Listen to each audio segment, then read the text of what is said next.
better than what Blake and I looked like last night. Do you think? Yeah, I think that's so. good. Okay, cool. I'm gonna sit right here. Have fun. All right. Trapped. You are trapped. All right, excited to hear about it. Okay. Right on. You can turn in later. If I scream. I don't know what you Everybody scream! Well, awesome. There we go.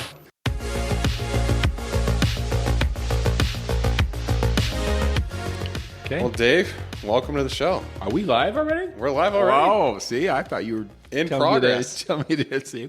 Jump right into it, you know? Let's do it. That's kind of how it goes with this. Let's get after it. Get after it. Getting That's- after it. Getting after it. Past tense. Yeah.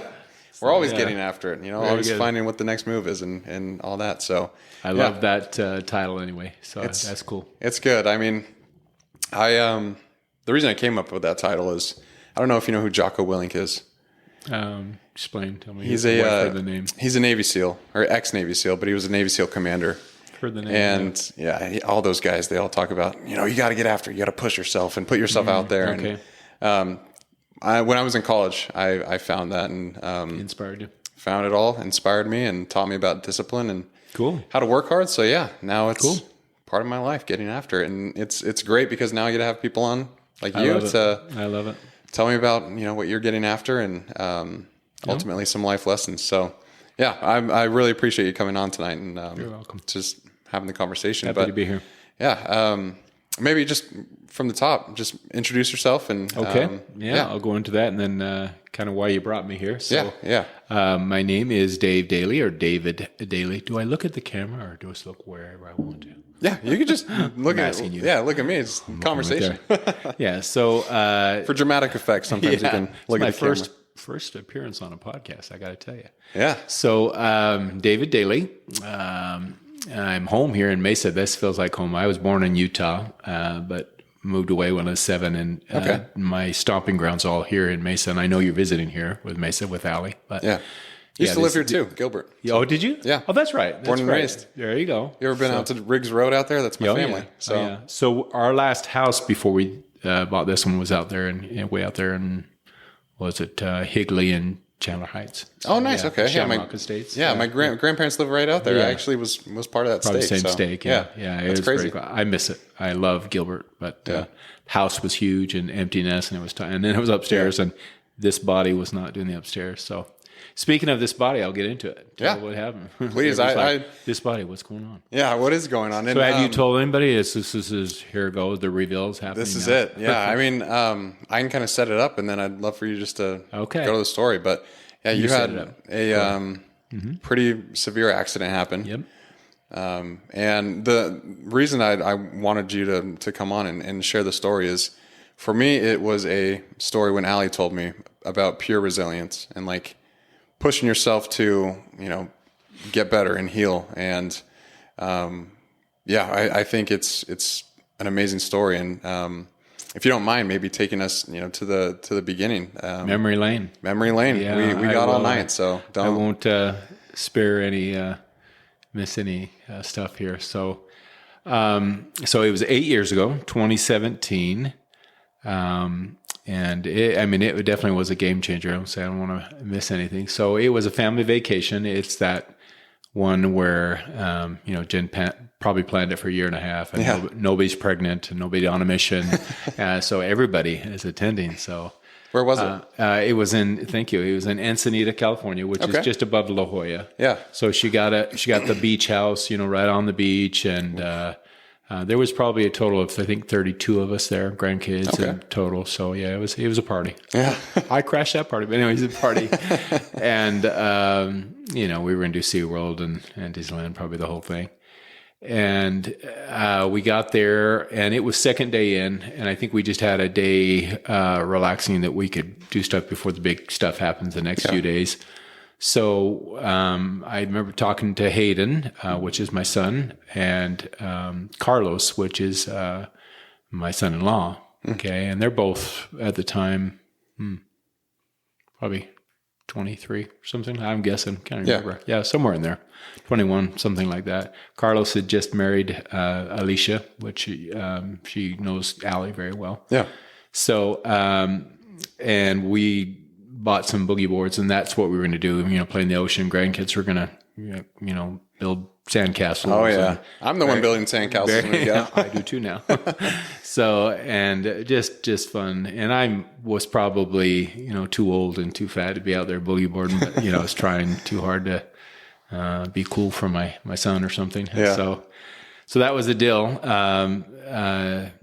We got out there and just was going to boogie board and did that. And, I did that a little bit in my youth, a little bit. So got out there and the waves were pretty good that day. I mean, they were pretty strong. And so I remember I was after 2 or 3 waves. It was strange. On the boogie board, I had a thought that, maybe this weight and I could see the water rippling on the front of the board there. And I'm thinking, I wonder if that, catches and tips it forward. So maybe I should have paid attention to that thought. But anyway, so I did have a thought there and it was literally 2 waves later. Yeah. So, and keep in mind, we're just having fun, go out, take a wave and go out and then come back in. We're not babysitting each other. It wasn't too far out in the water. It was out there ways. Okay. I mean, where you'd pick up the wave. So not too far out, but I drifted down from Jen, maybe where headquarters was with Jen was probably, I don't know, maybe 200 yards down, because we were pretty widespread out and I had family members far away on the other side, Mason, and other people were on the other side. And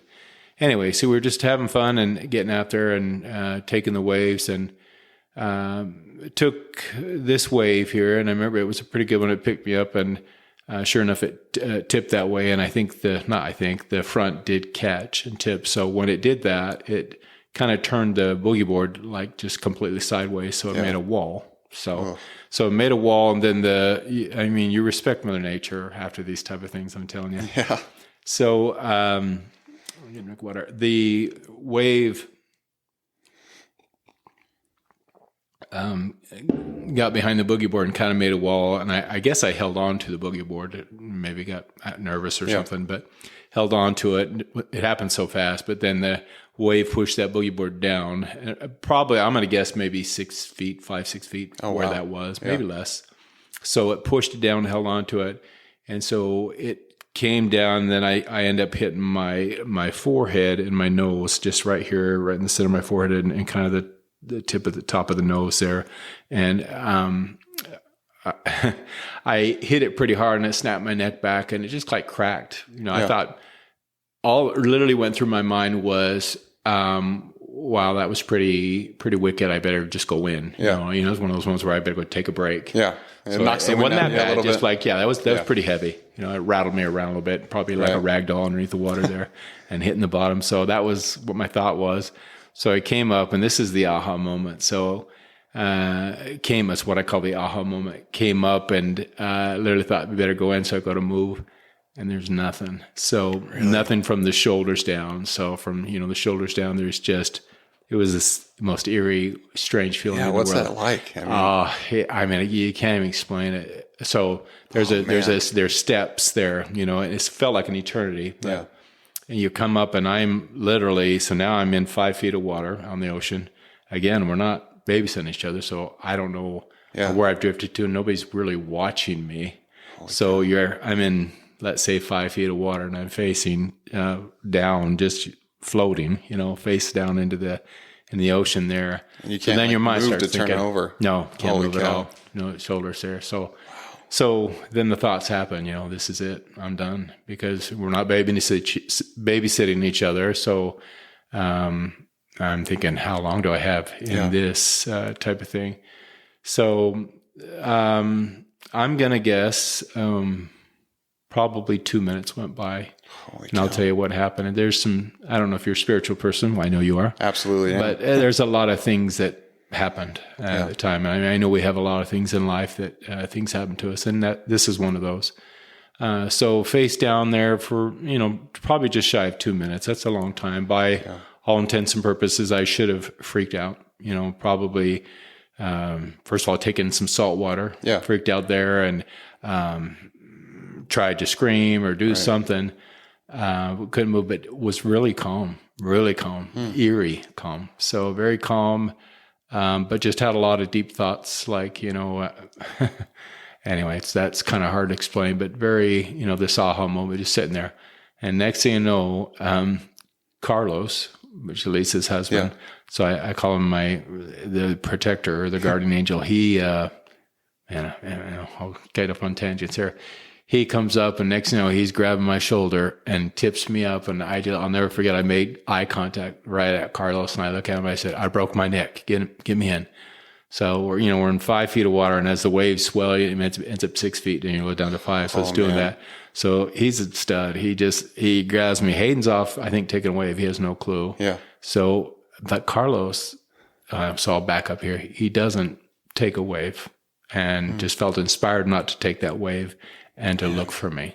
So this is what he tells me. In the hospital, I asked him, like, what did you do? Anyway, so he just said he felt inspired not to take the wave. And I want to make sure to get everything here.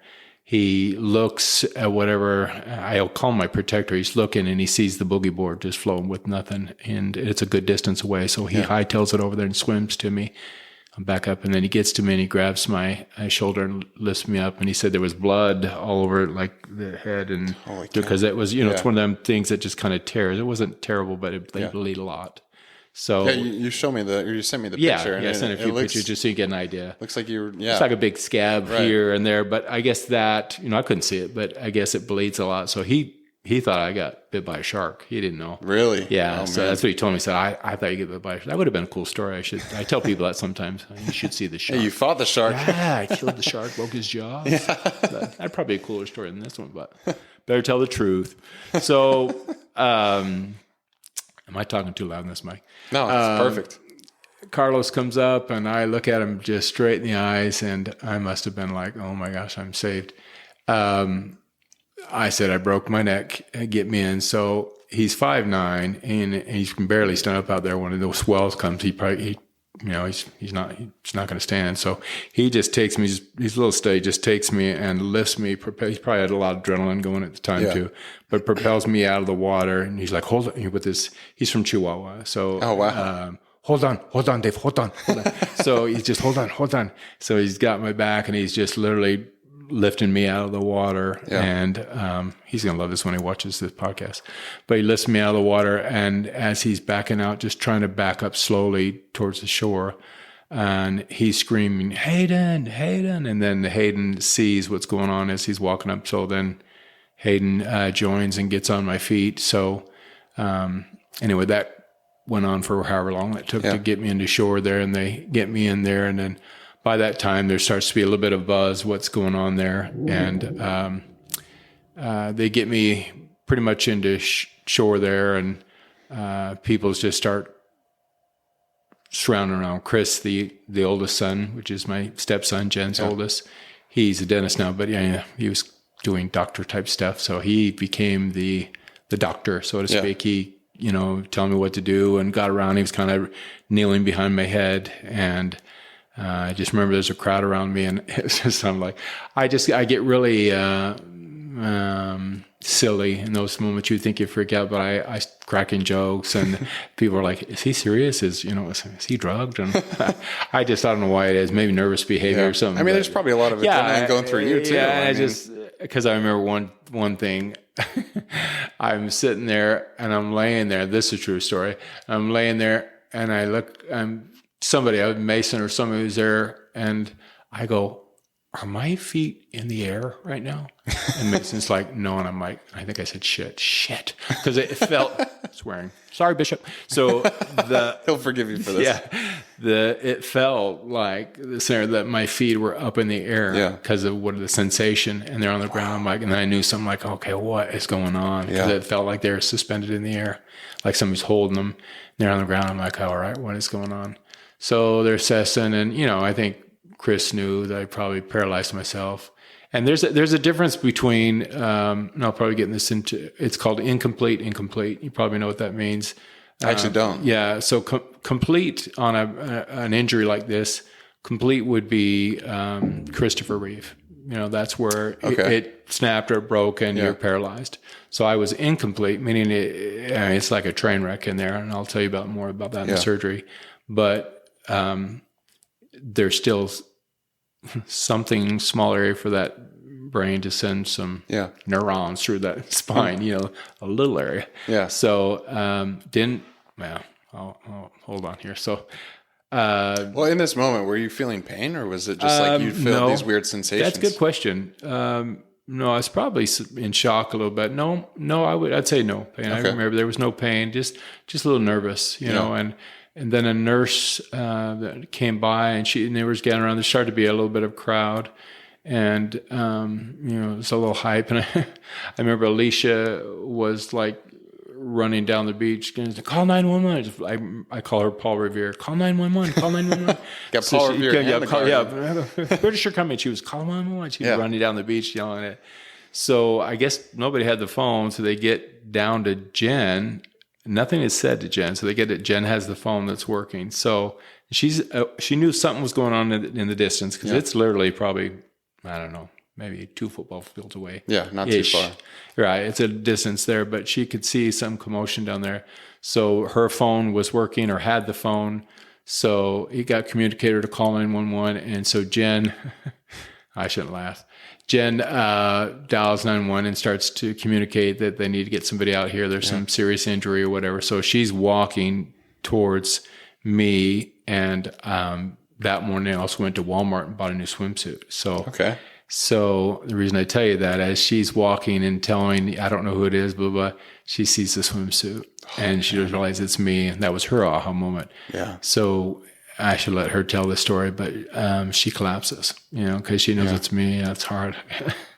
Emotional saying that. But so she collapses and she can't communicate. This is not just, wasn't hard on me. It was hard on everybody. Yeah. But she can't communicate. I mean, she was a mess. I was laughing and making jokes. She was a mess. So I love you, honey, but you were a mess. So she loses it. And I think Callie, the other daughter, she takes over the phone and continues to do that. And then she makes her way to me and, you know, just crying, gets to me and kisses me. And I said, it's, you know, that type of thing. And just leaned over me. I said, you know, babe, it's going to be okay. It's going to be all right. You know, people say my kids and my family, they always tease me and say, it could have been worse. I'm always it could have been worse. If there's something wrong, it could have been worse. They always, that's their joke with me. They always say, it could have been worse. So it's just, I don't want to pat myself on the back. It's just innate in me to do that. Yeah. I mean, it's a good quality, but I don't know, maybe to a fault. I just do that. And I could be laying there paralyzed and saying, well, you know, I'm not Christopher Reeve. You know, I don't know. So could be worse. Yeah, it could be worse. So, Jen gets to me, so I just feel bad for that situation. I can't just imagine that collapse. Like, you see it's your husband. Yeah, now that I'm married, it's like, that's my biggest fear is like, if anything happened to me, how Allie would. When we tell the story and Jen's telling it like to somebody in the ward and sisters, they all start crying. You know, it's tough if you put yourself in that situation. You know? So that happens, and then she gets to me, and there's just some drama there. I'm holding still and doing that. I don't know how long that period was, for a while. And then it's like Baywatch, or what was that show with the thing? Where the truck pulls up and they're doing the thing. Whatchamacallit wasn't there? Hasselhoff. Yeah, David Hasselhoff. David Hasselhoff. That's a good job. Yeah, there you go. You don't know who that is. I know some of those guys. No, yeah. He was actually in the SpongeBob movie. Yeah, so I think some vehicle pulls up, and their job was they took over and they put me on the stretcher and to get me almost a ways down to where the helicopter could land. So they get me down to a certain location, get me on there. I'll back up a little minute. Here's another emotional thing here. So I'm there, and of course, you know, I wanted a blessing, as you know, but in the Church of Jesus Christ of Latter-day Saints, situations like this, sometimes we ask for a priesthood blessing, and it's a blessing of healing and faith. And here I have my son that's 6 days home from a mission. So 6 days home from a mission, and I'm asking him to give him a blessing on that situation. So that was tough. Yeah. There's a lot of emotions. Yeah. I mean, that's and it could have been worse. That's heavy. It worked. But so he's doing that, and then they get me over to the area where the helicopter lands. So they did call in the life flight or whatever it's called. And it's just, you can hear the helicopter and then it gets really real, just the noises and all that. And they come over and they're really cool people there with the helmets all and all dressed that. up, yeah. And they're jerking me around. So I knew I did something really bad. And I remember I kept saying, they're jerking me around on that stretch, getting me in there. And I'm bouncing around. I kept saying, hey, save what you got. Okay, hey, save what you got. Because my head was bouncing around. And that girl there was 2 guys and a girl, and she's looking at me like, oh my gosh, this guy is nuts. But I just was worried that she was going to paralyze me. Well, I've always heard, if someone hurts their neck, you don't touch it. Yeah, well, they weren't touching me, but they were bouncing around. My neck was bouncing. And I geez. kept saying, hey, save what you got. Yeah. Come on, be careful. They probably thought it was nuts. I think they had me stiff, but I was nervous. So. Yeah. So there you go. I get the free helicopter, the $40,000 helicopter ride. Holy went cow. about, I think, a half mile. Yeah. So, I mean, it went to La Jolla Trauma Center, I think it was. Yeah, La Jolla Trauma Center. And that's literally, Encinitas probably be 15 miles north of La Jolla. Man. So I lucked out that trauma center has the best neck surgeons in the world, some of the best there, and one of them in particular was one that worked on me. So that part was good. Yeah, that's another blessing right there. Oh yeah, it was. So, and I'll tell you what the injury was here as we move forward. Hopefully, am I making this too long and boring? No, this is great. I was going to ask you on your way to the. Stop me when you need to ask. Yeah, on your way to the hospital when you're in the helicopter, was it just you? No family members. No family members. And you must have been fully conscious during this time. Oh yeah, so having thoughts. These are good questions. So what never were some of the unconscious. Yeah. So in the water. Yeah. Never took any salt water and never freaked out. So the whole time, conscious, never went out. Yeah. Good question. Never in pain, but a lot of shock or a lot of emotions, a lot of uncertainty. Yeah. Like what is going on? And it's a freaky thing, to do that. I can't imagine.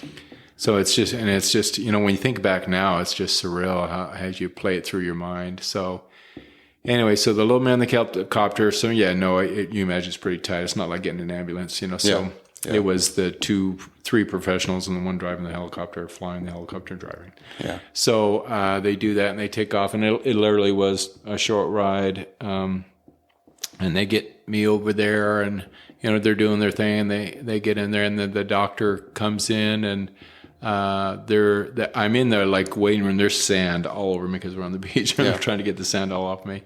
So the next thing to do is they see if it's complete or incomplete. They don't know. I'm paralyzed. Yeah. But when you mess with the spine like that, the effect is being paralyzed. So they don't know if it's complete or will you get some back or whatever. So they do a test and they go down by your bum. And they can check things there, and if there's a contraction or thing like that, then they'll know it's incomplete because then there's a reaction or what's a reflex. Yeah, right? Yeah. I'm probably not saying the right word, but something happens. So I wasn't. So that was good news. So this is what the doctor said. I'm going to get real personal with your husband. And I should have just said that. The doctor was going to get real personal with me and see if I'm complete or incomplete. So the good news was I can't believe I just said that on the air here, but it was incomplete, which is good. But it looked like a train wreck in there. So what I did is I didn't break my neck. The action snapped my neck back and it pinched the spine close. So that's what happened. Wow. Okay. So I had pictures of it.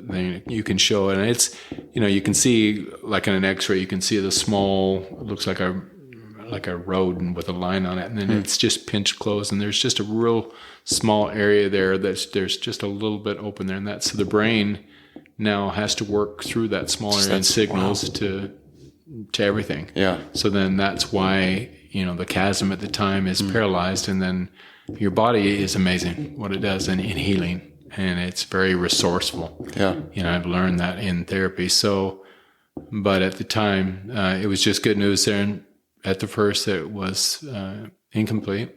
So then I stayed at the La Jolla Hospital. I'll kind of speed this up for 12 days. And they scheduled, I think I had the surgery like 2 or 3 days later, the swelling or something had to go down. And they literally went through the front here, and when they do that, they cut here and then they open up so that I think it's easier to get to the spinal cord or something, and the discs that are there. And they put tracks in there or cages to kind of, it's like there was a train wreck in there, and they just kind of fix it into where, hopefully there'll be some recovery there.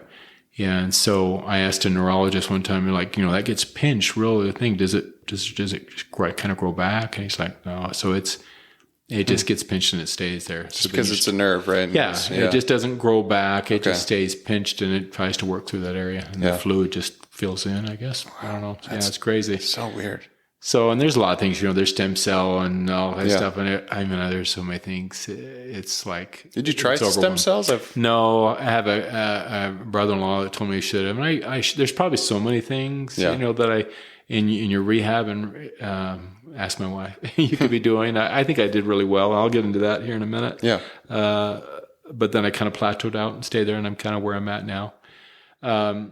So 12 days there, massive surgery. Like I said, crashed that party. They stayed the 5 days, and they still continued to do the things there, but I'm sure it was kind of hard because of the they're all worried there. about you. Yeah. So they tried to continue to do what we're doing, and did that. And then, Jen stayed there with me. So did the surgery.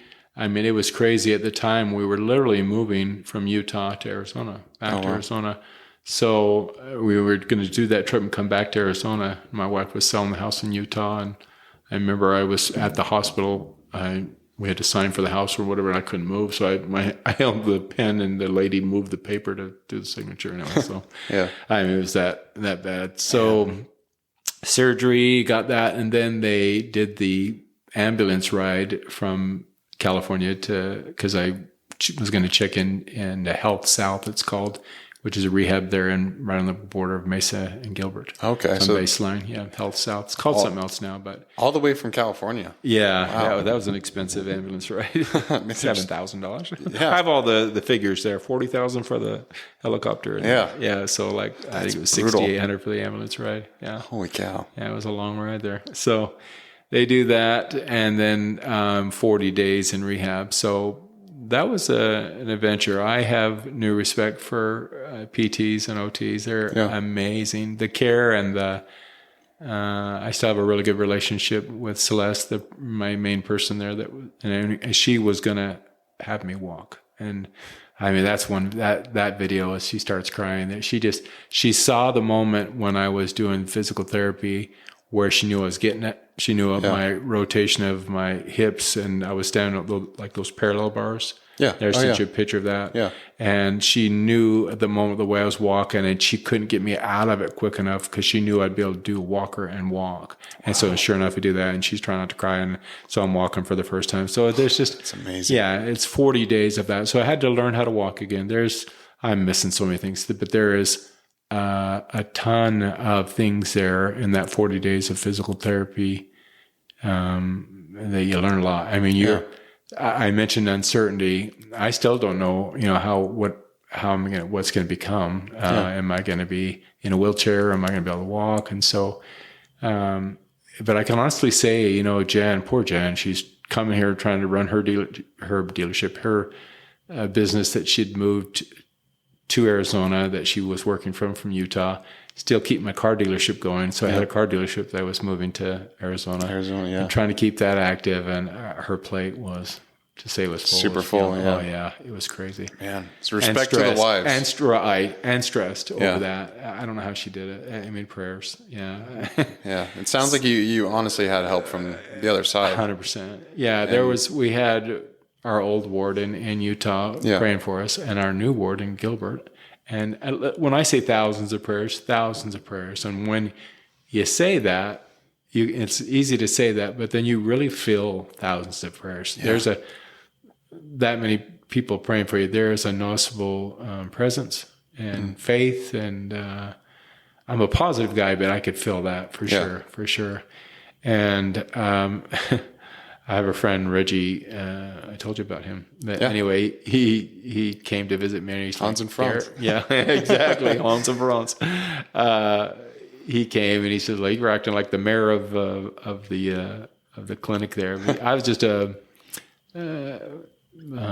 going to be okay type guy in there. Yeah. I very, very positive, and not because I'm a great guy. It's just because what we know. Yeah. That's what we do. And I think with our upbringing in the church and some of the faith and some of the principles we have, it makes it not easy, but easier to handle hard things. You know Absolutely. what I mean? I think we know that somebody has always had it harder than us. So that puts things in perspective. And so if he didn't, well, for example, there was a gal, and I think the nurse is just like, how are you so positive?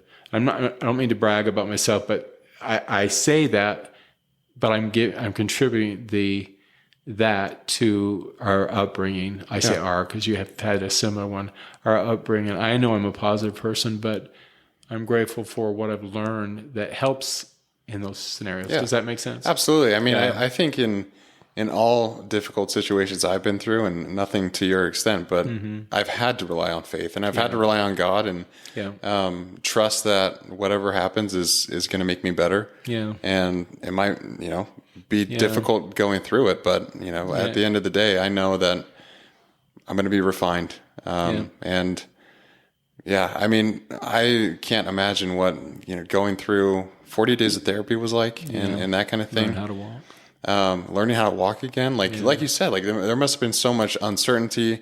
I mean, there maybe discouragement moments, and. Well, I'll talk about that. Like how'd you keep going? We talk about that, and I think back and think, how many days did my wife and I talk and say, this sucks? Yeah. I can honestly tell you probably twice that it came up. Yeah. Out of all that, that's what I mean. There was maybe one cry session, like, this is not the plan. It wasn't the plan. But it was more, and this is your show. It was roll up your sleeves and get after it. And that's all I knew. And my mind was, I'm not going to be this fat guy in a wheelchair. So now I'm just not in a wheelchair. I'm the fat guy. Oh, that was a joke. Anyway, so I told myself, and I think the dealership was some motivation there. And I just remember I was, I'm finding my dealership to do it on, what's that called? The GPS or Google Maps. Oh, yeah. I'm finding the dealership and the zoning all on the go because I can't go drive anywhere. So anyway, I was really motivated. So, but the 40 days in there, no, sorry, I'm going to back up here a little bit. But I was talking about the church and the faith and what it does. But like 5 doors south of me where my room was, there was a gal that she'd been shot. There was a fight with her husband and some alcohol involved, but he shot, but I think it was complete, but it paralyzed her. Yeah. And I remember they asked me, would you go visit with her, with the positivity? And I did. And of course, her situation was a little more gloom, but the feeling when you go in there, it's just harder. And there's just no faith in the sadness, and I said, are you spiritual? And she goes, I haven't been. And I said, she's like, I better start. And anyway, but it was just a recognizable difference, you know? And so those things I'm grateful for, not just there, but in life. Yeah, absolutely. Life, that they do help.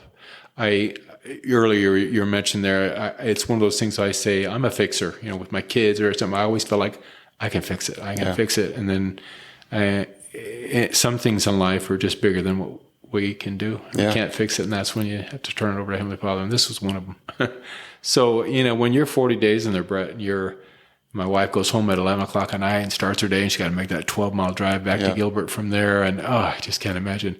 And I'm laying there in that hospital bed. There's just so much time to think. I can't imagine that. Holy your perspective changes in life. It definitely changed me. I hope I'm a better man from it, but your perspective on things changes. It definitely does. My wife is amazing through it all. It's not my journey, it's our journey. What happened. So 40 days there, just the crew there was amazing, but everything I had to learn how to eat. That's the occupational therapy. I had videos that are just crazy. But I think back and look at something like, wow, I did that. I couldn't do this, or type of thing. So that's gotta make you feel good. It does. Like, I've seen the progress. From the work, I can sit there and I can do both. I'm like, I gotta go to the gym more, because like when I raise, that arm goes up, and like when I raise here, it gets really tight right here. So here, and then like the hip flexors, that whatever happens neurologically, it attacks those areas. So like the muscle to lift your leg up, like it's take to lift up. Yeah. That muscle, the hip flexor, abductor, that right there, it's just, it attacks. It's weak. It's so weak. And if you don't work at it, literally this right here, it's just, I have a picture at the swimming pool and I'm grabbing one of the grandkids and it's just sunk in right there. Not that I was big before, but that muscle that was there, just I don't know, you can say atrophy or whatever, but it was only 40 days. I think it's just, anyway, that muscle just goes away. Yeah. It's crazy. That's wild. Yeah, it's crazy. But so at this time, like therapy that's your full-time job. It's like, I got to get better. I got to focus on what I can do to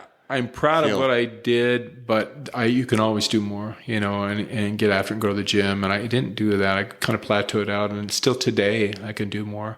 Ask my wife. So, we all can. Yeah, let's be honest. And I could because, I'm 63. So, what does 73 look like? Because I move like I'm 73. So I got to ask myself in 10 years how bad it will be. But if I get after it and do things, I will counter because I'm behind the 8 ball because of this injury. So is there still want to serve a mission. So there's things I need to do to help that. Be around for the grandkids, that kind of stuff, And, exactly. I mean, is there still pain like when you're going through the therapy? And you ask all the right questions. So like, is there pain today? No. When you say pain, it's not like an ouch pain. It's like more like aching. Yeah. So I can give you an example. Like today, this is what when I don't have my tramadol for 4 days. I realize how bad it is because it's like tramadol is like a Band-Aid, and people are like, it's addictive. I'm like, hello, what else am I going to do? You give me some homeopathic medicine, I'll take it. But it's gotta work. So, but I don't take it for like I say the medicine doesn't come in. 4 days without it, I notice that it's a difference. Man, and I can still walk, but it's just painful. So what happens is like. Has your leg ever fallen asleep where it's just so heavy you can walk and it's just like pins and needles and it's really it's the worst. So it's like that. Okay. So that's what my pain is. That's you kind of get used to it, but that's what the legs feel like. So the injury, it's not complete, but they're numb all the time. Oh man. So the medicine kind of takes the edge off, but they're just heavy. They just feel like they weigh 100 pounds. Yeah. So that's what I was saying earlier, your body adjusts and adapts how to walk on those heavy legs. My left side's leg stronger, so you'll see me walk. The left leg, boom, takes a step. The right one, how they talk that drag foot. You have to pick up because that's the heavy leg, and so I kind of slide it, but I should lift it up more. But it's that kind of stuff. That's so interesting. That happens just from that one injury. Different sides of the body, and very much like a stroke. The injuries, they put me in the stroke unit, but the symptoms. The neurological stuff, it would appear like I had a stroke. Wow. Yeah, that type thing, but different injury. Did you ever know, maybe you know this guy, what was his last name? Reisenhower. He played baseball, he pitched baseball, but he was up in Utah and he was in a rail and it spun and he had a brain injury. I don't think so. I don't know. Oh, probably not, but he's your guys' age. But anyway, he got injured and he was with me and same type of thing. It's a miracle story here. But anyway, I thought you knew him, but he was in there with me. What's his last name? Anyway, so back to what I was saying. I'm probably getting off on tangents here. 40 days in there gives you a lot of time to think. Perspective changes, and I'm grateful for that. But then finally, after the 40 days, time to come home. That was, these are milestones. You come home and still need a lot of care. Again, my wife, she's my caretaker. So she's working full-time job, keeping the dealership going. Yeah.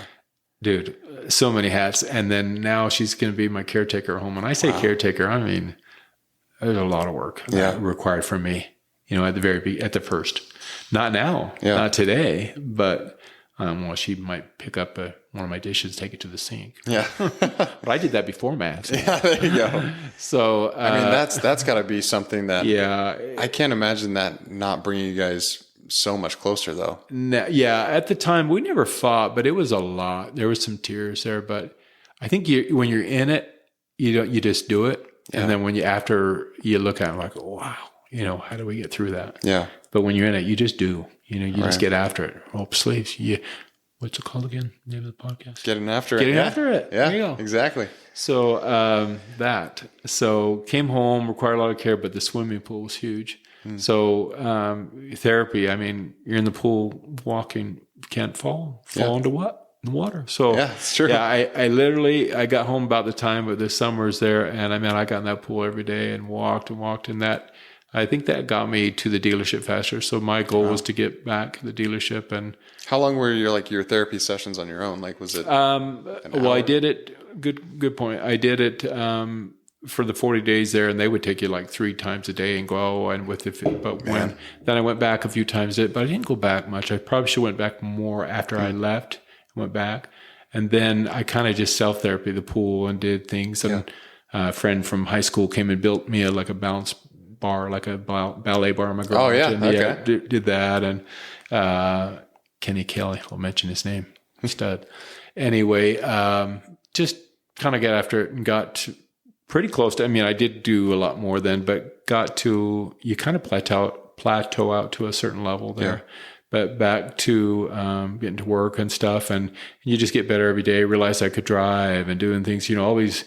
I remember when I had this little smart car, and that was the first car I drove, and I got a little emotional because I'm like, okay, cool, I can drive. These little things like. And then I was with Mason, and I wanted to drive a little 5-speed. He's like, you can't drive that. I put the walker in the back, and let's go. And I drove it. And some things don't go away. Yeah. It might look all awkward, but you can. You still got it. So driving is good. Yeah. So.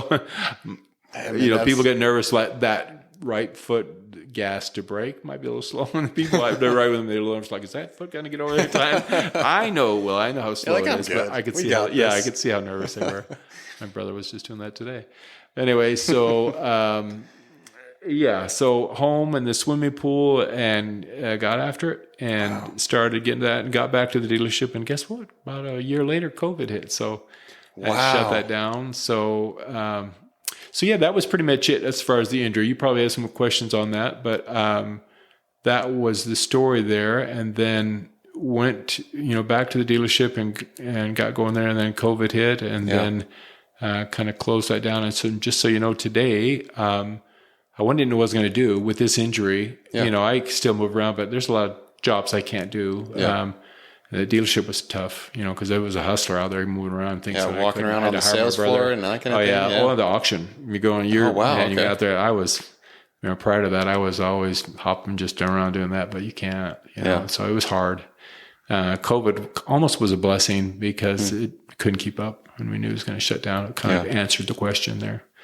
So we lost the business during COVID too, my brothers and I. So it was a rough time. World for sure. So then it forces you into hard things. What am I going to do? So I started Ubering for in between there. And it was beating the car off. I'm like, what am I going to do? And then Hayden, my son, he was doing the job I'm at now. It's called Select Quote, and it's Medicare health insurance. But nice. And they provide all of these for you. So you have to go get your life insurance and health insurance mainly. Okay. You go test and you get that, and so you work for him. So I've been there 3 going on 4 years now, and he's been there a year before me, and he kills it. He's a total stud. So that's why I saw the money he's making. I'm like, I could do that. Sure enough. This old guy, and they're working with these all 30-year-olds. I'm like, I proved to myself hard things. I'm like, I'm going to make it here. They're teasing me, but sure enough, I passed them and did really well. So I love that. Put your mind to it. Yeah, I was in Bring out the old card. Yeah, there was a team. I started there, and you do what you have to do. I knew I don't want to go Uber anymore, and I got the job. I interviewed, and I knew I could do sales, so I got the job. And they hire, and they have an onboarding person. You need to go get your license and know that. Do that. Yeah. But I was intimidated, but I knew I was going to be working the training team class. It was all on Zoom. Yeah. So there was probably 80 or 90 of us in the class. And you have to attend. And there was a bunch of 30-year-olds, and I'm like, they're tech things. I'm old. I'm like, oh my gosh. And they teased me. But as soon as we got out, I surpassed and went to level 1, and not to brag, but I wanted to prove to myself that and so then I was laughing at that. So, there you go. Now you guys are in the dust. So, right, so it ended up being just a good job, and still is. I'm grateful I can pay the bills and do that. I'm just grateful for it. I get to work across the hall in my pajamas to go to work. That's pretty nice. That is pretty nice. Yeah. So that works out. So I'm blessed. That's happened there. And there's so much more I'm leaving out there. But yeah, I mean, that was kind of in a nutshell what happened there. That's amazing. That situation. I mean, that is a wild story, Dave. Yeah. But we can do hard things, though. We can do hard things. Yeah. We definitely can. But that's one that, you know, is incredibly difficult. Like that's something I think about, and I've talked to people who have had injuries that are similar to yours. Like I've had a person named Rob Jones on this podcast. He was a bomb technician in Afghanistan. Wow. And so he was the guy with the metal detector in front of the Humvees and everything. Yeah. And one day he stepped on an IED, and he actually came on this podcast and talked about his story. Okay. How do you find these people? Just they get referred or something? Or I looked him. He's actually one of Jocko's friends, and so because of that, like I just reached out to their entire team and was like, "Hey, would anyone want to be on?" Pretty much. So, but the way I remember him. The most impactful thing from his story that he told me was he tells a story like he lost both his legs above the knee. And he had this moment where he was in the hospital and his mom was on her way to come and see him. It was the first time that she was going to see him. And he's like, I don't want her to see me like this. Like I look terrible. And so he's like talking to the nurses and he goes, do you guys have a funny hat? Like a random weird hat or anything like that. I like this guy already. And they found some pirate hat in the hospital, and they're like, "Why do you want this?" And he pretty much looked at them and was like, "You know, I either have the opportunity to make the most of this, or to give in and become, Lieutenant Dan from Forrest Gump, and Lieutenant Dan. Yeah, Lieutenant Dan." My wife's named Jenny. That's pretty good. You got a good impression, actually. My wife has never seen that show. I'm like, what? Really? Yeah. But Jen, I mean, we might have to have a movie night, date night. I'm a smart man, Jenny, but I know what love is. That's pretty good, actually. I've been practicing here. Yeah, that's good. But I just remember that part of the story and how he pretty much just came to the conclusion that he has two ways to go about this. Wow. He could be the victim, or he could.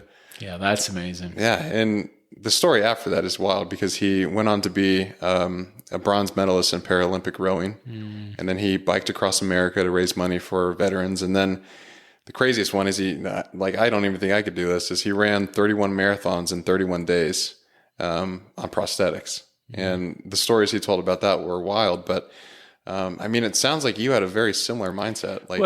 Similar mindset, maybe not experience, but I like that you said that the mindset is you're going to get after it. Yeah, it's the mindset. I could have felt sorry for myself and ho hum and felt sorry for myself, but it's not my nature. I contribute I'm grateful that it's in me, but I'm grateful that my upbringing in the church and just ways that I've been taught. And that it helps, you know what I mean? And friends and family, there's so many helps there that you get after it. Right. It's easier to. That's just the thing to do. Yeah. I'm literally cried and said, this sucks for 1 hour, and then roll up your sleeves. Yeah. And see what you can do. But that is one thing I'd love to hear about is kind of your experience with God during that time. With what? With God. Interesting. I mean, with whatever you're comfortable sharing. Because I know it's probably very spiritual. Yeah, I served a mission. I consider myself to be a spiritual person. I've made a lot of mistakes in my life, a lot, Brett. But it changed me in a way that perspective. You think of things in more of an eternal perspective when that happens. Like I said, with the uncertainty, it forces you to relook at things. I'm sure when you thought, this is it, I'm gonna die here. Yeah. Here, floating there, nobody knows I'm here, and I have another minute here before I start freaking out, and it's too late. I had to be right around the corner. Yeah, that's so scary. Without Carlos, and that's another thing. Let's talk about Carlos for a minute. But without Carlos, it's right there. Yeah. What would have happened? Should, could have, would have, but it is what it is. So, And I remember Carlos come to the hospital, and I just want to talk to him. I'm like, Carlos, why? What? I think he has a hard time answering the question. I'm like, I wanted to know how did you know what's going on? And he gets, whenever I still to this day when I ask him, he gets a little emotional and a little tear in his eye, and he's very quiet, very humble about it. He's a good guy. I'm grateful that he lived such a life that he was in tune to be inspired not to take the wave. Right. Imagine if not, I'm not here today. Right. So, I'm grateful for Carlos, that. Thanks for living right. Yeah. We joke when we say he's my new favorite son-in-law. They're all my favorites. I love him to death, but he's a special guy. He saved my life. So, but the family over this, they all mean so much to me in different ways. They were all such team players in this situation and came to aid for me. There's no doubt. And different experiences. And I remember Hayden was young, so he kept asking one of the other brother-in-laws. He's like, "My dad can be okay. My dad can be okay." So he's nervous, and I just can't imagine what it was like for them as well. And for me. So it was a game changer. So did that run through your head, like when you're in therapy and everything, and everyone's worried about you, and they want to make sure that you're going to be okay, like they're all asking. Did you think about them, and was that like motivation for you to, roll up your sleeves a little bit more? No, not really. Yeah. I didn't. That's a good question, but no, not. I wouldn't say that's just an honest answer. That didn't drive me. It was more. Well, I don't know if there's pride there. I do want to get better. I mean, there's a little bit there, but it was mainly just get after that. That it's hard to define, really. When you're in there. I'll tell you a story. It's hard to find how you do it. All I know is there was so much time to think. Yeah. You asked the question earlier, what was your relationship with God? It changed there. I felt like I was going to church and like that, and a spiritual person. And not that I'm so much better now, but I just think I process it differently. Does that make sense? Yeah, I think so. Spiritual things. Right. I'm grateful more about certain things. And I hope that shows in me as a father, as a grandfather, and I hope so. I can only ask other people, but I mean, from my experience just talking to you and hearing your story and understanding, I think that is the case. Like, it seems like you're a very grateful person.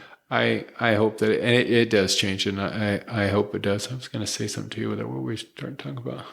I lost my train of thought. It's okay. It happens a lot on podcasts. Yeah. There's probably so many different things there. But I was going to say something about that. Yeah, but anyway, it. Oh gosh, it's about kind of ready to come back to me. But I was laughing. You said sometimes you just have to, the guy that says, where's the hat or whatever. Yeah. So same way, I was telling you some things when I first showed up here. You do have to kind of make fun of yourself and have fun. The grandkids, my grandkids all don't know me as when this accident happened. Yeah. It was, how many years ago? It was 8 years ago. 8 years ago, yeah. And the oldest one is 16. Okay. So most of them don't know me, but with this, you know, and there's 16 grandkids today. Oh, wow. So they only know me as this. But one thing that my hand does, I'll put it to the camera here. So look, see if I can get the right angle. When I go like this, see, can you see it flipping right there? That's called clonus, and I call it my flipper. Woo! It is going to town right now. So look at the more I do, it's performing. On camera. Yeah, look at it. It is performing. Check it out. I always tell people, Can you flip your hand that fast? I don't think I can. Or it's just one thing in life. There you go. I'm the fastest flipper in the world. You're the fastest flipper. So I tell my grandkids that it's like Finding Nemo, my little flipper. Oh yeah, Finding Nemo, and they love that. So you gotta work stuff you got. Disneyland. I get the return pass all the time. You work. Yeah. I mean, I would break my neck to do that. So you get the return pass. You gotta take the positives in life. That's right. So no, it's good, and I'm grateful. It's so much happened now that I look at my life in retrospect and see the things, and I don't feel I lived my life in such a way previously where I made a lot of mistakes. I don't feel like God was punishing me over. This is pretty deep. I don't ever feel like God was punishing me, but I do think he was trying to teach me something. I won't get too much detail there, but with everything that happened and previously in my life, I just feel like the accident was an opportunity for him to teach me something. Because years previously, kind of a stubborn guy in some things and areas. Not stubborn, just clueless. Yeah. But an opportunity to teach me, and hopefully I responded well to it. And I think that's, he's probably shaking me like, Dave, come on, let me slap you around here. So what a perspective to have, though. That's so amazing. Yeah, so it's good. I mean, you tell me about your guy with the legs and stuff, and I think, wow, I didn't do anything like that. But it's the same, would you say, the same idea or the same just response? The mindset. Mindset. Yeah, same just mindset. The same mindset of, you know what? Well, my legs offering, but the mindset's the same. Yeah. Hopefully if that happened, I would do the same thing. It's a blessing that, you're still here. Yeah. Like you said, 100%. it was minutes from, what could have been something way different. Yeah. I love my life. I'm glad to hear. I never feel sorry for myself. Sometimes I ask myself, like, I will drop a pencil and I drop it twice. And I get frustrated with things like that, because my motor skills in my right hand are where my flipper is. Yeah. My motor skills sometimes, tying a button. I can't do that. I have this cool little puller but so little stuff like that. Motor skills is hard. I don't feel very much. Yeah. So there's not much there. So little things like that, and I drop a pen. I can't pick. I get frustrated. That's about the extent of my being angry about it. So it's like just things you got to deal with, and they're so minute. So stuff like that. Yeah. But other than that, it's golden. I'm lucky. Yeah. I think it's amazing, and from your story, you're very driven, to one, get better, to be driven to have a positive mindset, which I think is incredibly difficult, especially with a situation like this. I can't imagine going through something like that, but I like the line where you can do hard things. We were just listening to some conference talks. I can't remember who it was. I think it was President Nelson, and it was, the subject was, we can do hard things. Yeah. And we can. And you really can when you're faced with this situation. But prior to that, to me, to open up a car dealership, it's a hard thing to do that, or hard to go through and jump through the hoops to do it. Right. So my wife's like, Dave, when you want something, you get after it. You can do hard things. You can do that. So this one's, a little more forced, but you can do hard things. And I think in life, we can all do hard things. What it might be hard to some person might not be hard to somebody, but it is hard to that person. Yeah, it's relative for everyone. But right. 100%. As long as you're overcoming, my wife and I, we love the word becoming. Yeah. It's a huge word for us. So as long as you're making the right choices every day and trying to become, so much that was learned from this thing. So, I get older now. It's a little bit easier to be good when you're older. Yeah. So, that sounds weird, but life's good. I'm lucky. I don't want to close this up without saying I'm grateful for my wife one more time. She's in some ways much stronger than I am. Just the things that she went through, I'd hate to have a role reversal. I wouldn't do as good. Well, I don't know if you've heard this quote, but I firmly believe it. Behind every strong man is a stronger woman. Yeah. Or I say I married up. Yeah. Married up. I for sure married up. So I totally understand that. But, I mean, that's an amazing story. And I really appreciate you sharing all the details and, not holding back, because I think it's, the reason I like having people on here is, if someone's going through their own challenges or trials, it's not the end. There's always something that you could do to improve the situation and mindset. Like you said, you called it mindset. Yeah. And so, when I saw the title of your show here, I thought this is good, because it is one that applies to it. Yeah. It relates to that. So, and I've got some other things I'm trying to do in life right now too. So let's hear about it. So what else you got? I'll do my little plug here. Do it Please at the end, because I don't want to make it about that. Yeah, take all the time you want. No. I'll just. So I love music, and so it's funny how this came up to be. Real quick. Real quick. Who's favorite artists? Yeah, that's a good one. Hey, good question. Top okay, so we're three. talking music here. Yeah. Yeah, see, so I'm old and I still like some cool people. Okay, so Hey, let's see if we're the same. Let's see if we match. my dad, I think he's 63. But I know, so I can play that game about music and say that I'm pretty good. I know a lot of old stuff. I go from Beatles to Bieber. I mean, okay. I could go with that. You got a lot. Yeah, and all in between, all the genres. Yeah. So go ahead, throw some at me. I'll see you quiz me. Prince Purple Rain.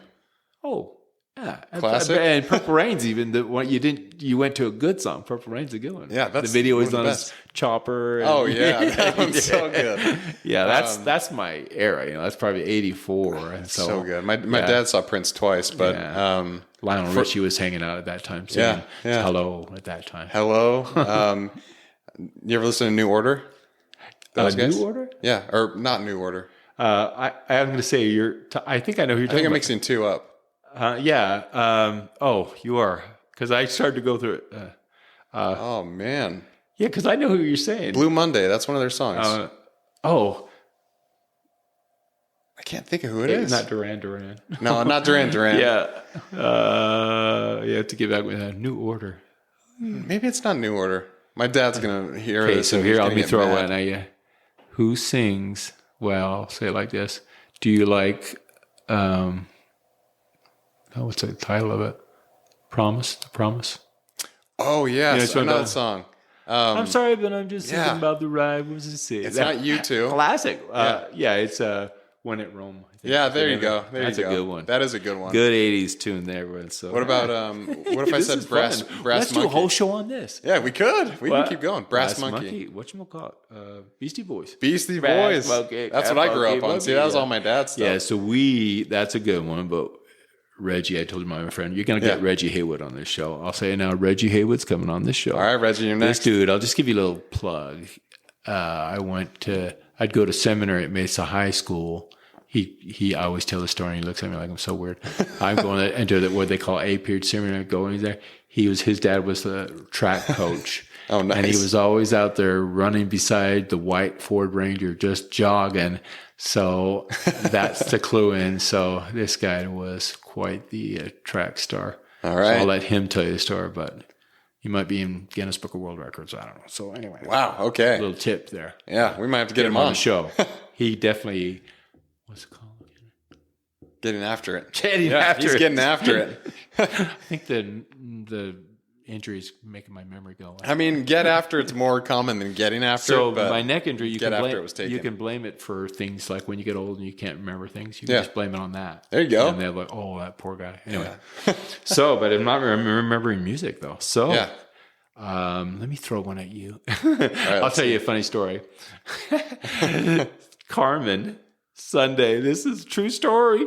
Carmen came to church with us on Sunday. She attended our ward over in the newlywed, nearly dead ward. No, just kidding. Over there at Alta Mesa.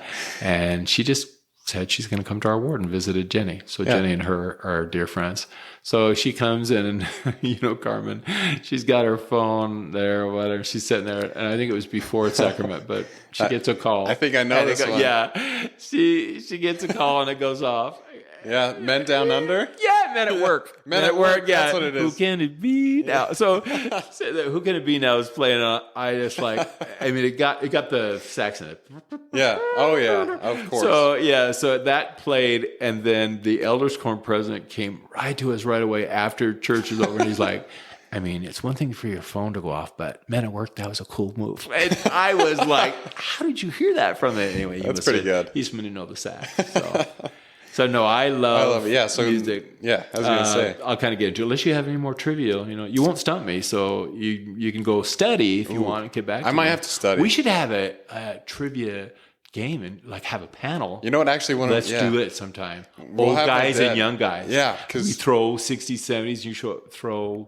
Yeah. My dad and Carmen, we actually play this game with them both all the time whenever we get together. So your dad is a music buff. He's really good at that'd it. be fun. Yeah. He's on my team then. He's been to like Led Zeppelin, like all those guys. Not a Zeppelin fan. Yeah, he was huge into, sorry, not Zeppelin, Van Halen. He would get mad at me if I didn't say that. Better. Yeah, but David Lee Roth.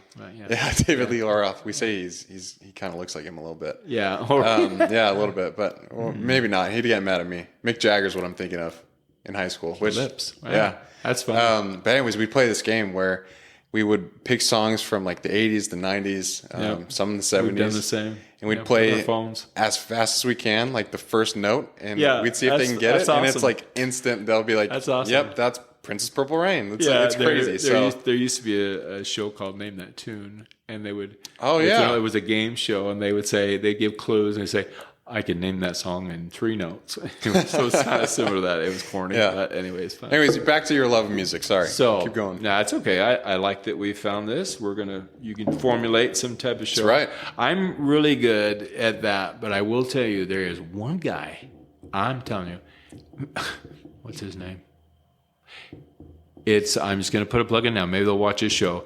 It's my wife's friend Randy. It's my wife's friend Wendy. She used to work with Jen, and Randy, this dude can call off any song.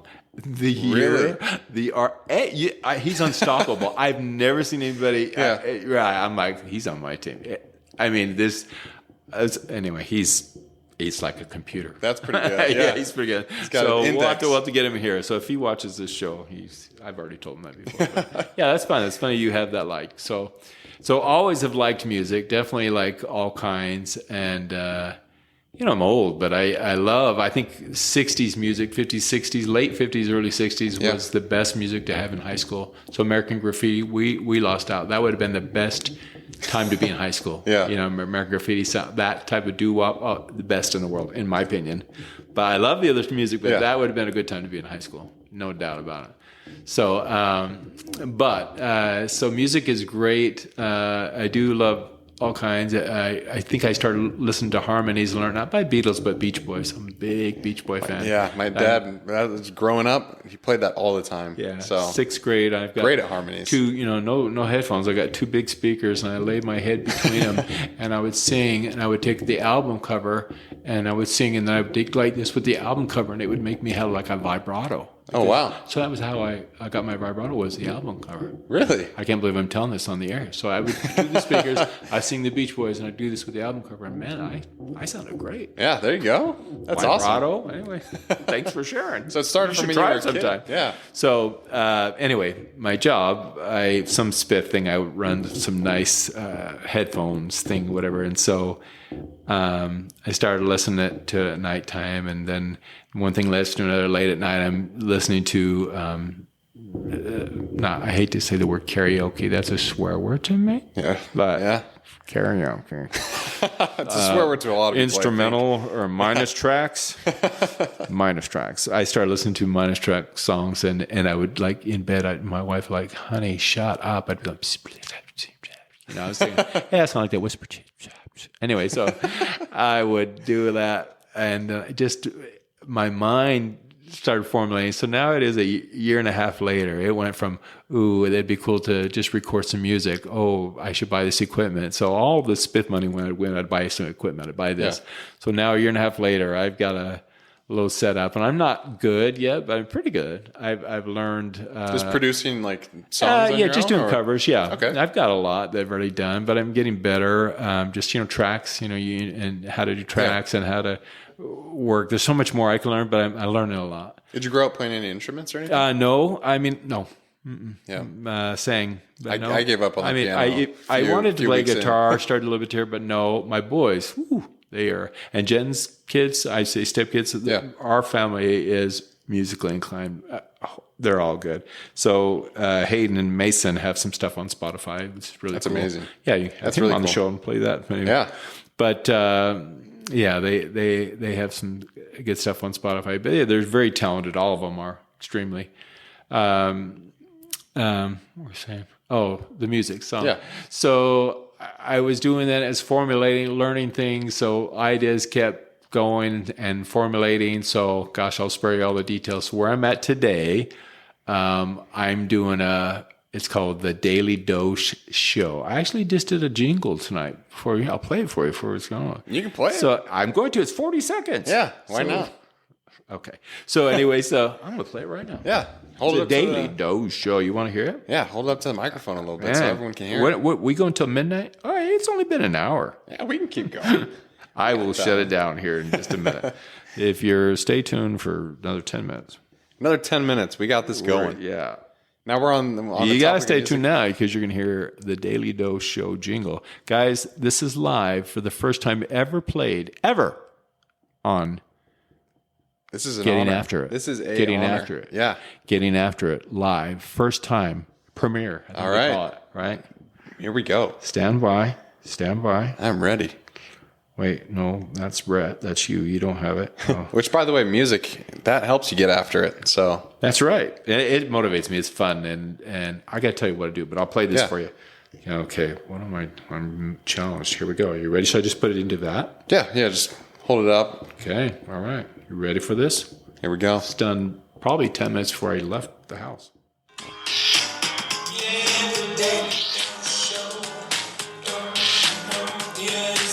All right.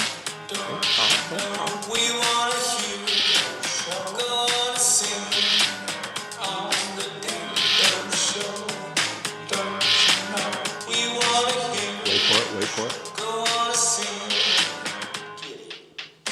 Ooh.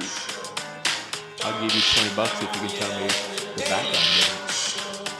I stole it from someone. Probably shouldn't say that to them. Listen to music. That's the key. Oh, man. My son got it in about 5 minutes. Really? I think I might have told him though. He was ending.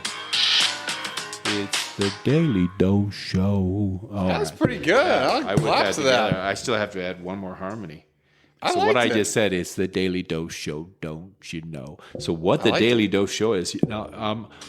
Oh, sorry. Here it goes, round two. Shut Wait, it off. you got to tell me what the song was because it sounds so It's familiar. like the jingle. Oh yeah. So yeah, the one you sampled. That's a clue right there. I wonder what that sounds like on this podcast. I don't know. So I'll give you a clue. Okay. This is a fun game right here. Yeah, this is fun. Back to music. Oh man, this is gonna give it away. Okay, you ready? Yeah, I might not get it. I don't know. No, I'm not you music- will. Okay. You're living in a cave if you don't. Pack it up, pack it in.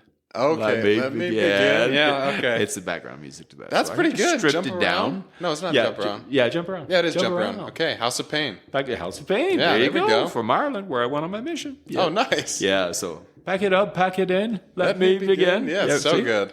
We should go on tour. We should. Why not? Daily Dose Show. So what is Daily it? Dose. What is the Daily We'll have Dose to Show? put it- you want your name to be in there too if we go on tour? The Daily Brett Show. No, anyway. So Yeah, I could just be, a really Just a small of a font, on there. the Daily Dose Show is. So my brother just told me on the way over here tonight. He was all serious. We went to Pete's, and he's like, Dave, and he knew about this Daily Dose Show. So, so it's a platform for. I've went everywhere on this. It's a platform for teenagers. I put a limit from 14 to 18. I'll tell you why I did that. 14 to 18 to do covers. Okay, so it's a platform for their music to be heard. Yeah. And I want them to learn different types of genres, like our vast knowledge that we have. Yeah. Yeah, I mean, so Like what type of genres? You're talking like soul music, like some pop or little, whatever, like anything they well, want. I'm Country? going to let them just do their thing at Okay, first, but yeah. then I'm going to send a song that they have to do. You know what I mean? They're going to let them do their thing, and I'll play. Yeah. So they'll send.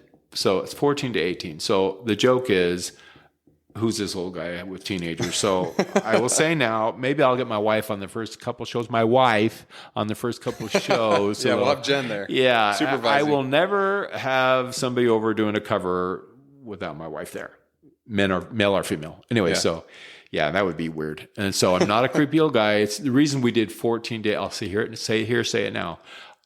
The reason I did that age, because I started thinking about it, and it was Hayden's idea. if I do this Daily Dose show Yeah. and people to do covers with adults, guess what? They're going to fade out in about 2 weeks. So then it's just not going to become a thing. I think teenagers are going to dig it, and they're going to get into it because they want to do a cover on TikTok or whatever. Yeah. So I want to be the guy that does the platform to provide that. You know, granted I'm old, but I hope that I have enough knowledge to work the equipment, have the equipment come in. So what I want to do is when they send me a silly cover on their iPhone and they're singing a song they like, Morgan Wallen, and they're singing it, blah, blah, blah, and they do it and they send it to me, I take it and I put it on my tracks. I just want to make it sound a little bit better. So, and then I want to play it back on the podcast. So I want to enhance it. Yeah. So I'll enhance it and play it back, and I hope they like it. But then after the week of those, let's say there's 20 people that do that. I'm giving you a scenario. 20 entries came in and I played their songs. I will pick one, and they'll have a winner that wins $1,000. Okay, I lied on this $1,000. A winner will get a free T-shirt. There we go. So, and it's really not winning the free T-shirt. It will really be pretty cool, but it's about having your song replayed again. Yeah. And if it gets to a point where fairly large, that'd be cool. You know, I would love it if it was 200 people. That would be cool that people would actually get to be on that platform and play their music, and somebody could do it. And this is where you got to teach me a lot of this stuff. Yeah. So I'm happy. I would imagine it would still be stored on there, and the videos would be stored. So anytime people could go to it and hear one of the videos or whatever, you know. So the idea is that it comes to me, I will take what I've learned and try to enhance it and make it sound better for them. Because most people at 15 know how to sing on it, but they don't know how to do some of the equipment. I mean, I would think. Some of them do. I used to make tons of movies when I was that age, and knew nothing about editing. And so if I had someone doing that for me, like, hey, send me your videos, I'll make them look really cool. Like, that would be a game changer for me. Okay. And So I could see the same thing with, like, analogy. yeah, right? with people with music, like, you know, it's. I don't know if I'm that good, but I don't know, like, good enough to where they won't know the difference and it'll sound good. I mean, my niece, she's 17. She sings songs all the time, and I'll send you some of the stuff I've done already. Yeah, that'd be awesome. Recorded. It's what I did find. Man, this show is going to be long, and I'm so sorry. No, this is great. I love it. Does this still have to do with getting after it? Yeah, I mean, you're getting after still life. relate. Absolutely. Getting after this podcast. 100%. Yeah. Okay. What was I saying? Just about the platform itself and everything. Oh yeah, the platform. I don't know what I was saying. Oh my gosh. Is it live yet? No. I'm about a month out before I will do this, and I was trying to remember what I was saying. But anyway, the songs come in. I want to redo that, and I just want it to be fun where it gets to be where people know. To kids, teenagers, and it's a positive thing to do. They have fun doing it, and it just gets to be a thing. Yeah. You know, a thing where you asked me who my favorite artist was. I never did answer that question. It's true. I just said the word thing. Isn't it a thing? Who's that? Oh, man, you got me. Who's there. that? This guy just sang the first 3 lines. Isn't it a thing? What's the next ones? I could do plenty. I have phases where I like people, and then what's the time? I'll sing another one. What's that? Time frame? Like when was this? In 19? He won on he won on America's Got Talent. Really? I see. I love to give you clues. America's Got Talent. And he won, I assume. And he went on there. Yeah, I think he did. And then I just find him, and then all of a sudden, and he did that song I just sang, and he sang 10,000 Reasons. No, not 10,000 Reasons. Ed Sheeran? No. I love Ed Sheeran, but no. Oh man, it's Caleb Scott. You know who that is? I don't think I do actually. I stumped you. You stumped me. Yeah, I'll send you something. Yeah, you'll have to. He's got a good baritone tenor voice for that. Okay. He writes a lot of music, and it's so good. It's a piano and just good stuff. Yeah, Caleb Scott. You've probably heard some of his music, you just don't realize his name. Do you know who Jake Scott is? No, I don't. Oh, yeah. I mean, I'm Jake Scott, and then I haven't listened to him for a while. But my daughter, I heard it in the car one time, and he's good. I was all over him, but I haven't listened to him for a while. But anyway, Caleb Scott. That's your homework assignment for me to you got it. Is you'll listen. I'll send you something off Spotify. Yeah, some of your favorite ones. Yeah. So, but I'll just say Louis Capaldi. Love him. He's good. Okay. Yeah. So he's one of my favorites. It's just people that, and it's funny. I don't have much of a range. I can't go up there. It's funny. You love the songs that you can't sing. So I've learned how to, that one thing I went to, I learned how to lower the key and higher the key. So you'll find I'm not a professional, Yeah. but I've learned, I see, and my wife probably laughs at me because she's very musically inclined, music theory and all that stuff. Oh, wow. But I'll take a song and I'll raise it up notes, the key and the level, Yeah. and then I'll sing underneath it. So the key's there, but I'm singing underneath it, and it sounds good. So like Bee Gees, I could sing an octave Ooh, yeah, underneath there you them go. because they're so high. Yeah, But they you have sing the they have song. some Give me an almost example. Alvin and the Chipmunk voices. They're out there. So, right. So you can sing an octave under, but that's an example. Night Fever, that's a good one. Yeah. So, but the thing is, you can, if it's out of range, you can take it up 2 steps and sing underneath it, and it's good because then it's right where you want to be. So I found I play around with that like crazy. That's awesome. Yeah. So minus tracks, I don't like the word. What's this word? Yeah, you don't say Because then you're thinking karaoke, but let's face it. I mean, YouTube, you yeah. can find everything. There's a reason why karaoke and bar, those 2 words go together, because it's the only time they do. I hate the stigma with karaoke, but I find some of them and it's a karaoke song and it has the best sound. But I like to do a lot of not minus tracks, instrumental. Yeah. Piano or guitar. Okay. And they're so good, and they're minus all the other instruments, but they're really chill and they're good. So a lot of that kind of stuff. I'll send you over a couple of things that I've done. Please do. Yeah, and so it's fun. Yeah, when you launch the Daily Show, where's it going to be? Daily Dose Show. Daily Dose Show. It's Sorry. the Daily Dose. The Daily Show is something completely different. No. What did you say? I was saying the Daily Dose or the Daily Show is something completely different. I think it's like a political show, but that's DAILY. Yeah. I'll launch it. I'll probably need your help, and I don't know if it's a launch. So is it a podcast? Because let me tell you what I do. I'm not doing this. Yeah. Well, maybe once in a while I might have somebody that has done music, and I'll get them on. I'll talk maybe for 20 minutes. But most of mine is getting on the show, and I've had 3 songs in. I'll get. I'll say, hey, I've had some 3, and I'll talk about it, and I'll play the songs and play their videos and talk about it. Then I'm out, and they're recorded. So is that a podcast? I mean, yeah, it's all during the week, so it's daily, or you're getting on there, and then the songs, and then I'm announcing. But on that Saturday, I might spend 20. So it's Saturday to Saturday, and I might spend 20 minutes on there talking. And then who's the winner, and here's the free T-shirt, and then, the week starts all over. So that's the idea. If you put it on Spotify or anything like that, it'd be a podcast. Brain. I mean, there's lots of people who have like solo podcasts, and podcasts can be kind of whatever. Don't want to be live. Don't want to stream like that. I definitely want to record, so I can record, have some jammed up because I get busy. But you have some stuff in there, but. Yeah, excited about it. It's fun. Awesome. I didn't realize you were such a music buff. That's really cool. So I love music. I mean, yeah, that's really cool. Also, Earth, Wind, and Fire. They're out there for me. Like my grandpa used to love that stuff. Out some old stuff. Man, my grandpa, he was a concert pianist, and he was going to have his own radio show, but then he was about to have a kid, and he's like, I don't think this is the life I want to have. So.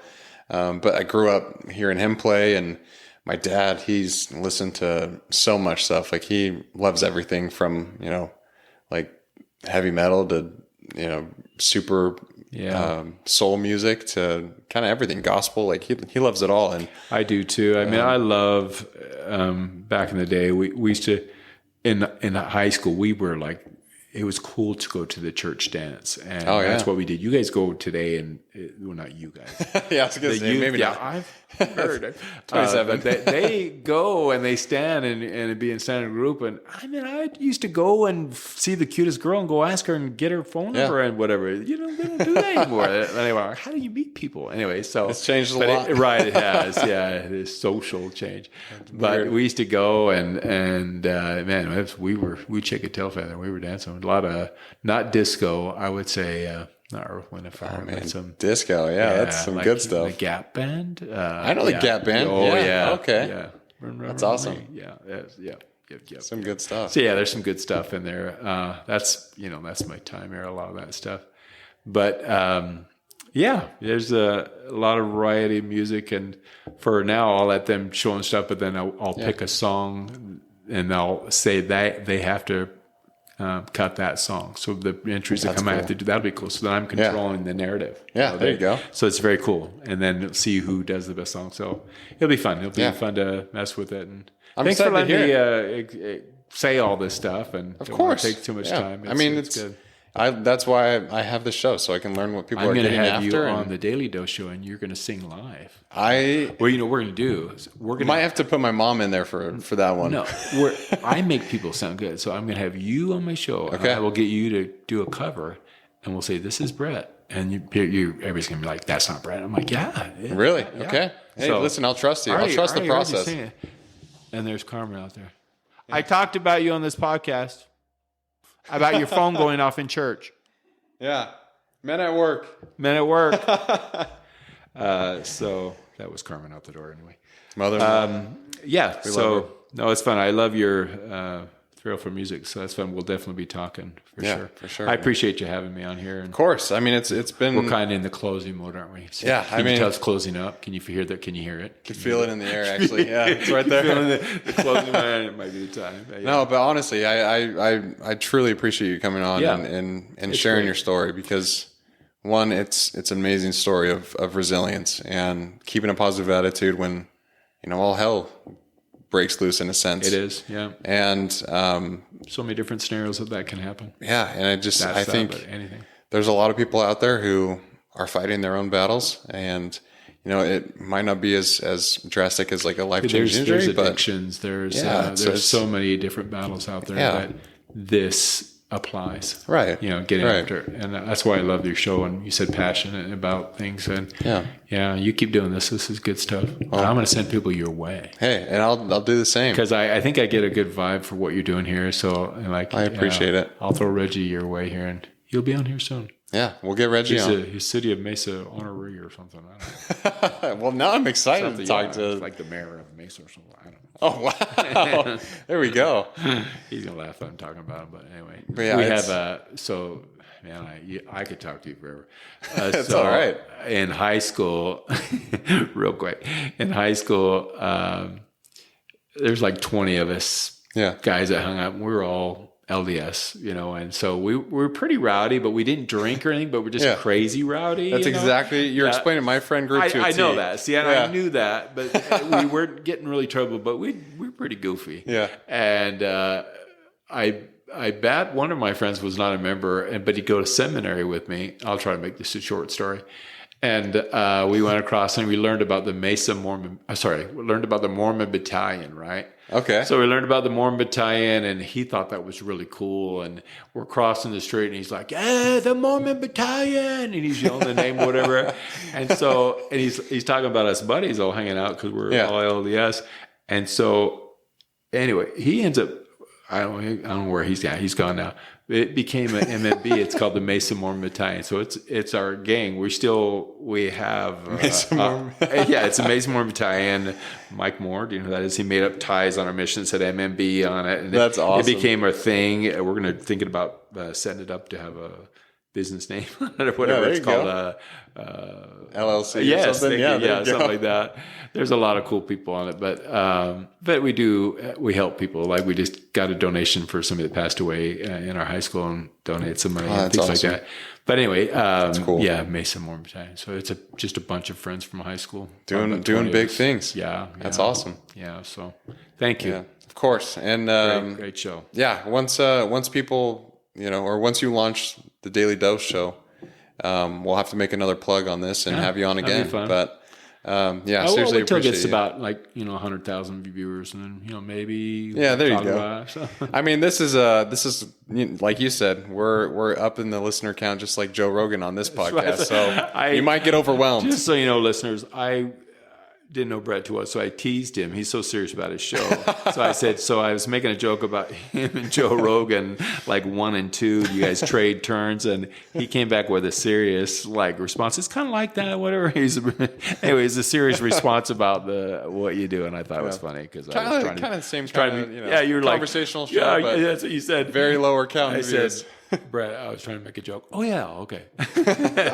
Yeah, that's business, Brett. It Good comes stuff. out, but Good stuff. yeah, I really appreciate you coming on. All and, right. It's great having you. Great talking with you. It's been fun. It's my first experience on this, and I'll do it again. Yeah, you did great. So, all right, man. Well, thank you all for listening. Appreciate you tuning in today and kind of hearing the story. And if you went through and you've gone through difficult things and you know someone who might be, feel free to share the show with someone. And please feel free to like and rate. And as always, keep getting after it. Thanks, guys. You are the man.